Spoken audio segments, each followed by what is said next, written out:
साहब, ये तो होली खत्म नहीं हुआ ठीक से तब तक खेसारी भैया का धमाका सॉन्ग आने लगा।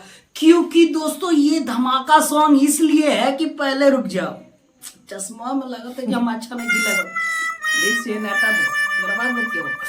तो दोस्तों आप सभी को मैं बता दूं कि खेसारी भैया का गाना कमिंग सून में आज पोस्टर लॉन्च किया गया है। और दोस्तों ये गाना खास बात इसमें यह है कि इस गाना को लिखे हुए हैं कृष्णा बेदर्दी जी और म्यूजिक में भी उनका ही नाम है, कृष्णा बेदर्दी जी। और ये गाना पटना में ही रिकॉर्ड हुआ है, रिकॉर्ड कुछ केशव रिकॉर्ड स्टूडियो से ये रिकॉर्ड हुआ है। और दोस्तों मैं बता दूं कि खेसारी भैया के साथ साथ में रानी एक्ट्रेस नजर आने वाली है और इस गाना का नाम है मीठा मीठा बथेला। तो दोस्तों ये गाना भी चैता टाइप का होने वाला है क्योंकि इसमें जो लुक है ना खेसारी भैया का, ऐसे गमछी ओढ़ के लेडीज वाला लुक है। तो दोस्तों हमको तो लगता है ये गाना बवाल होने वाला है, ये चैता ही है क्योंकि लोकगीत ये तो जबरदस्ती होने वाला है। और दोस्तों मैं बहुत दिन से वीडियो नहीं बना रहा हूं तो दोस्तों उसके लिए क्षमा चाहता हूं। और दोस्तों मेरे चैनल पे ऐसे ही बने रहे और ये गाना जब बहुत जल्द आने वाला है, मैं डेट बताऊंगा